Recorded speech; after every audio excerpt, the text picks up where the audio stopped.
Hi Gemini, welcome to your October reading. Okay, well this is eclipse season, so we have a lot to talk about. There's a lot of changes, a lot of possibilities, a lot of transformations, a lot of healing. But more than anything, the question that we as Gemini rising, and to a certain degree Gemini moon are going to be asking ourselves is, what's it for? Now, it may be that this change, that this question that's going to be asked of you, it's already happened in late September. If not, by October 2nd, you feel it coming, even if this is a question you're asking yourself. But most probably, it will be a question that somehow is posed to you through others.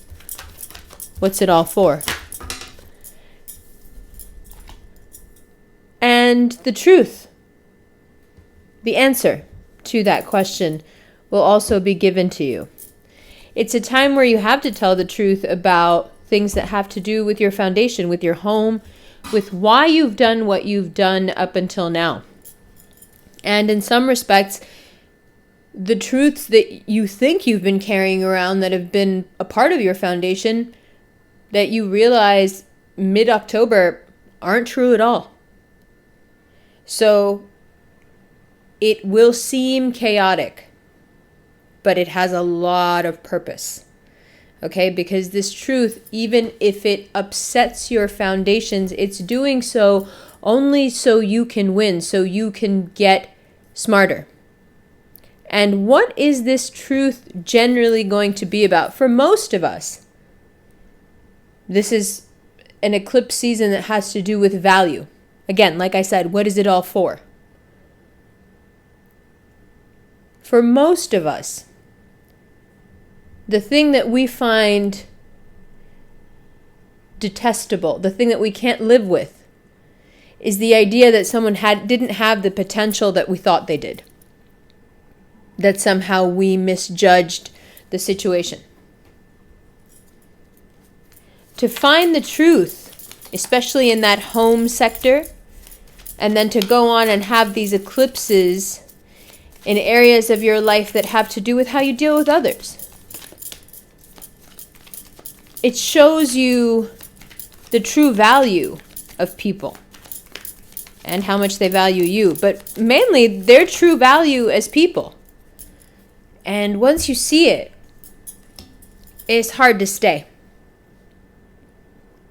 Now, we have been on occasion been called worse things, but I think better dealer is probably one of the more accurate. And not because we don't have a heart, not because we don't want to be loyal, not because we don't have any boundaries, blah, blah, blah.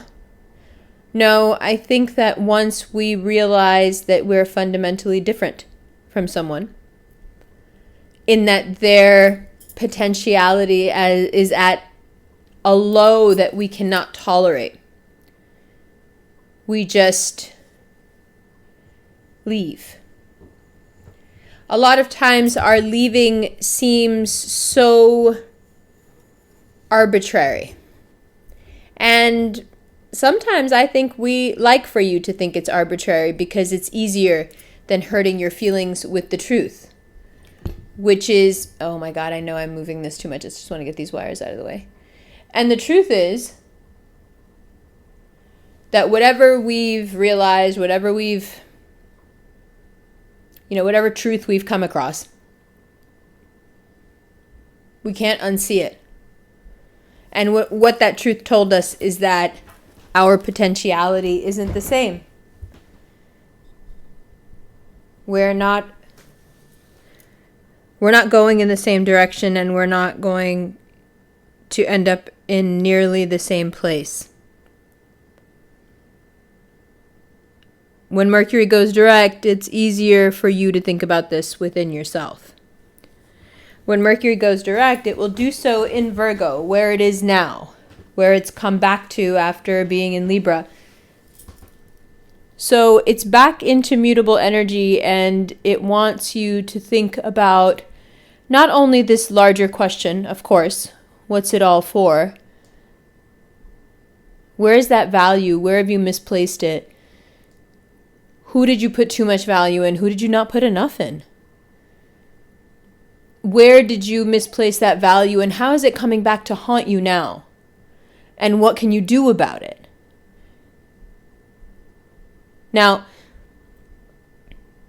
when Mercury goes direct in Virgo, negotiations become much easier because you do have the upper hand.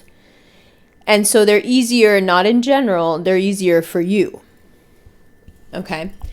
What that means is we don't want to give that energy away. We don't want to, all of a sudden, when the energy is with us and we're getting what we want, we don't want to all of a sudden turn into the Good Samaritan, which we don't even like to play, just to balance the equation out and be like, no, let me be more generous. No, let me be nicer. Please just stop. This is one of those instances, I know we love to balance the equation. This is one of those instances where you deserve to get your way and you deserve to be able to negotiate this to the best of what terms are best for you.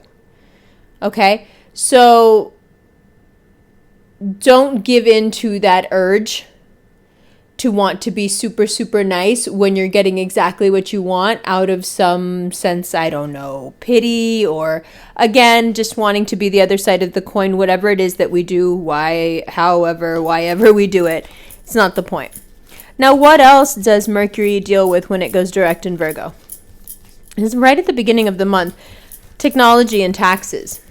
So if you have something that you have to do with your taxes, wait until October 2nd, to get started with it, because it's just not a good time for you to be doing that right now. You're not going to get anywhere. You're just going to get frustrated. Things just are not moving in that way. Instead, focus where the outpouring is happening. Focus on those feelings. Focus on those deep truths in your family sector that are being revealed. That's where that October 9th full moon really hits you. It's in that part of your life where you're wondering about your relationships and what you've outgrown. What's a fantasy? What's a delusion? It could be the closest of relationships to you that you find were to some degree made up in your head. Maybe they were the delusional yearnings, right, of what you deeply need and didn't get.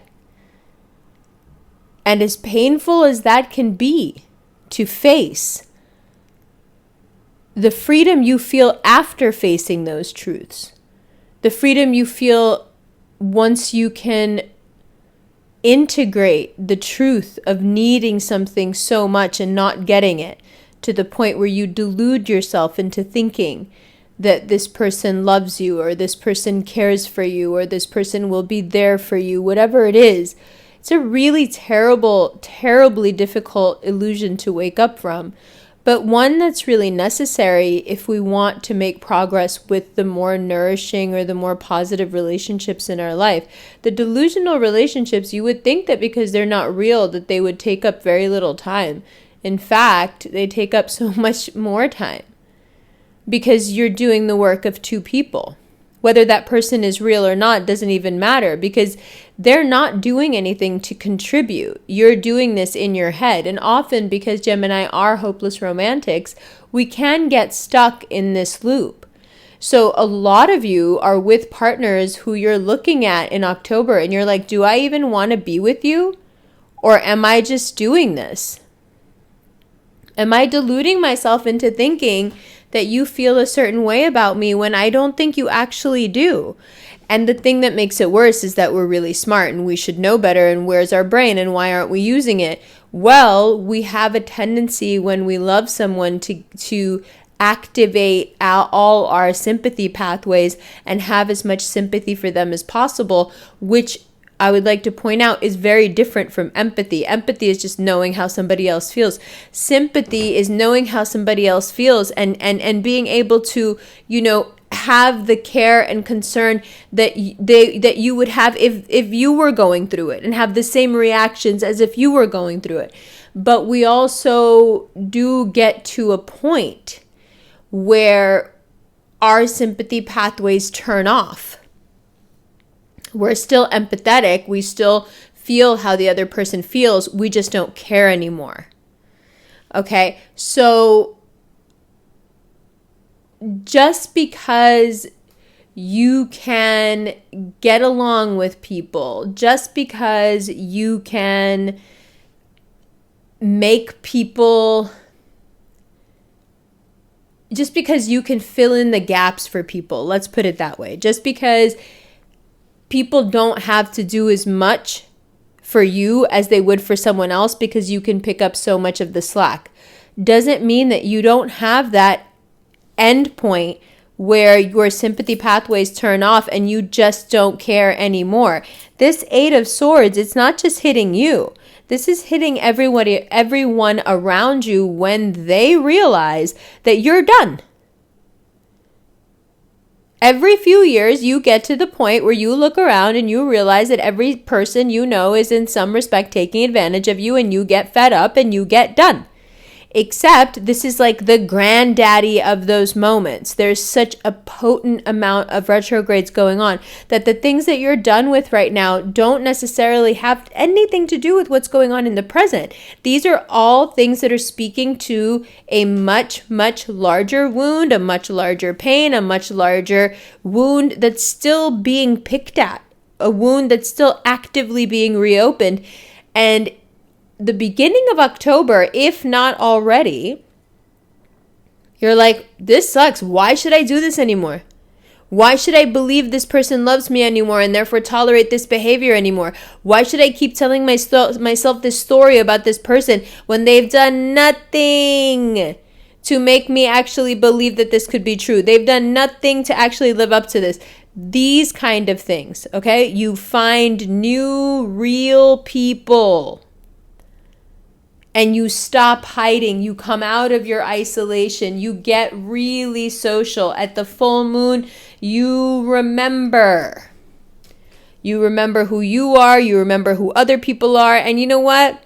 They ain't shit compared to you. Don't even worry about it. Whatever little fear you're having of getting back out there in the world or getting back out there in the social scene, the dating pool, whatever, coming out of your celibacy, wanting to have another baby, just getting done with having a baby, wanting to come back into the world, whatever it is, what is it for? That question of value, it's going to meet you at every point. But at this full moon in Aries, you see this axis, this full moon axis? That's when it hits you hardest. What is it for? And when you stop hiding, a lot of the people that you wish would come looking for you will be there. I mean, come on. Don't worry about that. That's the last thing you should be worried about. On October 11th, Mercury will make its way back now out of retrograde on the 2nd. It'll make its way back into Libra. And the sun will be there. And Venus will already be there. So October for you, once you have this first set of realizations, the rest of the time is just for you to have fun. Like I said, the full moon pushes you all the way back out there into the world, into social life, into everything. You remember who you are. You remember what you're doing here. You remember you're here to have fun. You remember that it doesn't matter what's happened. Nobody's going to take that from you. You remember all of that at the full moon. And by the time 2 days later, Mercury moves into Libra, you're just ready to have a good time. And for the next 10, 12 days, that's exactly what you should do. You should just have a really, really good time. Let people hit on you. Let people talk to you. Let people, hold court. Do that thing that as an air sign you know how to do so well, where people just that you want, they just fall at your feet, and the things that you want fall. Look at these fucking cards, and the things that you want just fall at your feet. And you know what? This nonsense, okay? Finally, it ends and you can move forward. By the 24th, when the Sun and Venus move into Scorpio, you're finding that new role. What's this new role I have in this new play? What's this new part in this new movie? What's this new movie that's called me and my life that just started? It's a new play. The Sun and Venus in Scorpio They usher it in. And on the 25th, the very next day, it's opening night, bitch. It's opening night. New moon solar eclipse. What? We're going to debut this character. And you know who this character is? This character is fire. This character has left all the bullshit behind. Delusion. Oh, you were worried that I was living in delusion. Wait a minute. I'll do you one better. Don't play with us. I'll do you one better. You were worried that I was living in delusion. How about this? Don't be worried about me living in delusion. How about this? I'll do you one better. I don't believe anything you say. I don't believe any of it. Forget it. Again, when your sympathy pathways turn off, the psychiatric term for this is splitting, but Gemini does it. When your sympathy pathways turn off, that's it. You're done. And somehow, some way, we get that done at the beginning of October. And if we're going to be honest, somebody has needed to fucking do this to you for a while. And you know it, because you were not going to snap out of this on your own. We all know that you weren't. I'm a Gemini. I know. We weren't going to snap out of this. But at the beginning of October, look at this first card. Just look. It's like, bitch, we got to get to the bottom of it. Like, we need to talk. We need to get to the foundational issues here that are rotting, this place from the inside. Like, we need to get to these foundational structural issues. And the foundational structural issues are that this motherfucker ain't shit. That job isn't shit. That dude ain't shit. Whatever it is that took and drained and took, whatever it is, and took under the guise of I love you, whether it was a parent, a loved one, a lover, a friend, whatever it is, okay, that told you I love you. I just had to deal with a toxic friend situation like this. I love you. Don't be mad that I'm stealing from you. I love you. Why are you mad? Or I love you. Give me everything you have. And then when I get upset, I'm going to be like, you never did anything for me. Or I love you. Dude doesn't even know you exist. Or he does, and he's actively ignoring and punishing you. I love you. Turns out that bitch ain't shit. Never has been. Been fucking your friend the whole time. It's some deep truth. That person you've been trying to buy their love all this time, they don't even like you. That person that you thought that if you just do everything they want, maybe at some point they would value you or pay attention to you, they don't even know you exist. It's hard truth. This is chaos. It throws our lives into chaos. But look at how productive this is. Look at how fast you can move forward when just given the truth. I often say this to people.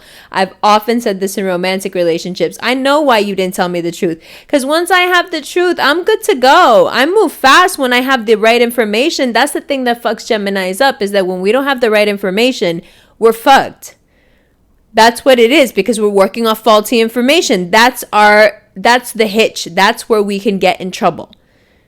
Right? But once I get the truth, the only way you're going to play me is if you're lying to me and I'm not getting the appropriate information. But if we're all on a level playing field and I know what you know and you know what I know, you are done for. You need to run. If we are both privy to all the same information, your brain is not going to be able to catch up with me. You're not even going to be able to keep up with me.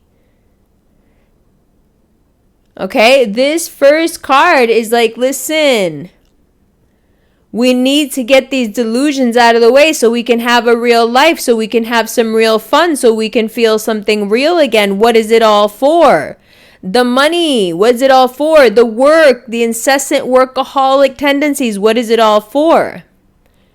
The person you're hanging on to, the thing you're hanging on to from the past that you just know would have made everything okay if you could have just, done the thing or gotten it done. What is it for, that thing you're still holding on to? Is it supplying anything? Is it nourishing anything? Is it giving you anything? Does it make you feel good? Does it keep you warm at night?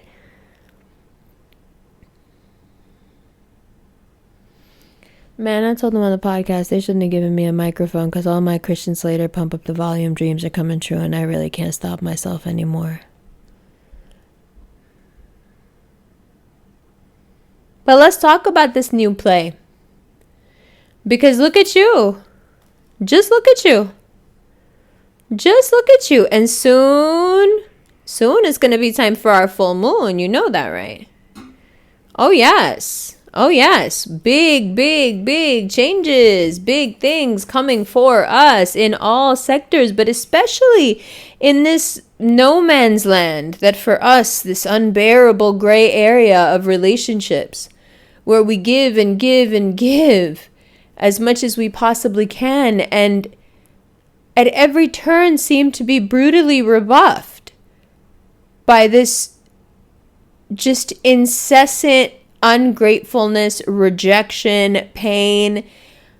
I have never met a group of people who have it thrown in their face more that they're giving. I often think that it must be because most people give with an agenda. And Gemini doesn't have any fucking agendas. Our mind is too scattered to even do that. So when someone accuses us of something that calculated, it's doubly painful. One, because how could you think that? And two, I couldn't do it if I tried. So you're really being unfair.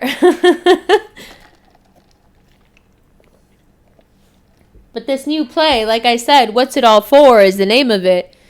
And the character you play in it is called It's All For Me. It has to be for you.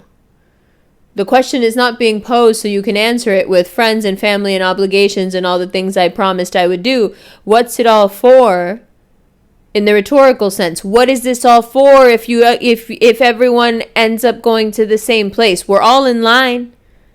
We're all just in line, some ahead of others, some behind others, but we're all just in line. We all know where we're going.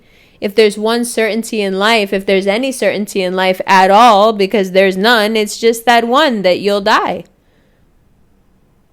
So what's it all for? That job you're working that you may hate, that person that you're with that you can't fucking stand, what's it for? And the question will become so insistent and so incessant throughout October that by the time you get to this new moon solar eclipse, having Mars in your sign, you want to rage. You want to let everybody know, everyone around you, what it actually is for and what you think.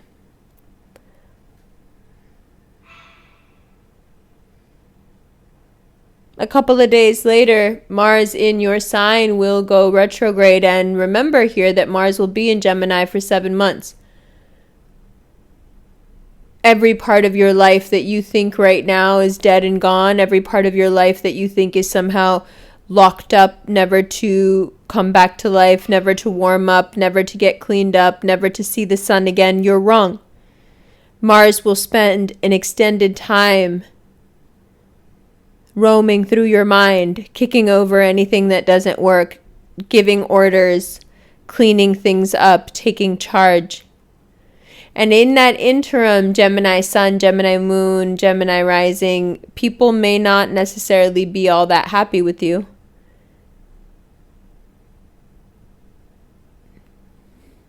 They may not like that side of you. But that's what this new play is. It's a play about you, for you, and they don't need to like this new side of you because it's not a new side of you, it's who you actually are. And by the time you realize that, Mercury's moved into Scorpio on the 30th. And you're finding a way to live and heal and improve. You're focused on health and wellness and love, and everything that people are doing around you just seems pointless. Like they're consumed.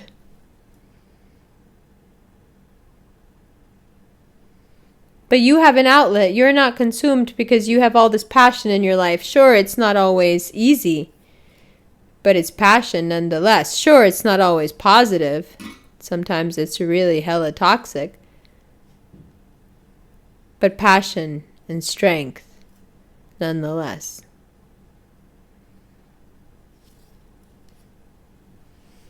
Okay?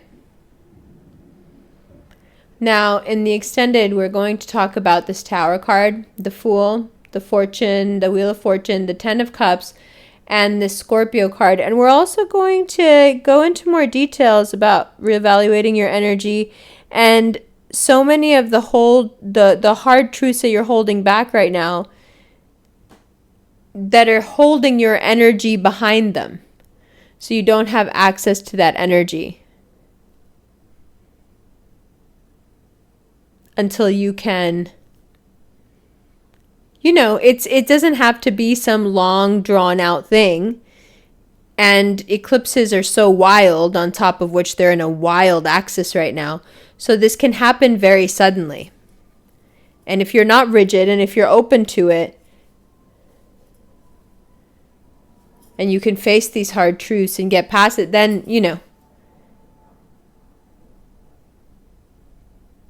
then it looks like we might actually get some smooth sailing. But we'll talk about that more in the extended. We'll talk at length about it, actually. We've started addressing more of the existential questions in the extended, and I really enjoy it. I think it's also a symptom of getting a mic. And more generally, talking about this Sun, Mercury, and Venus in Libra, and just how we can't hide anymore. Maybe being a little bit prepared for that. Maybe getting in front of that a little. Good. Love you.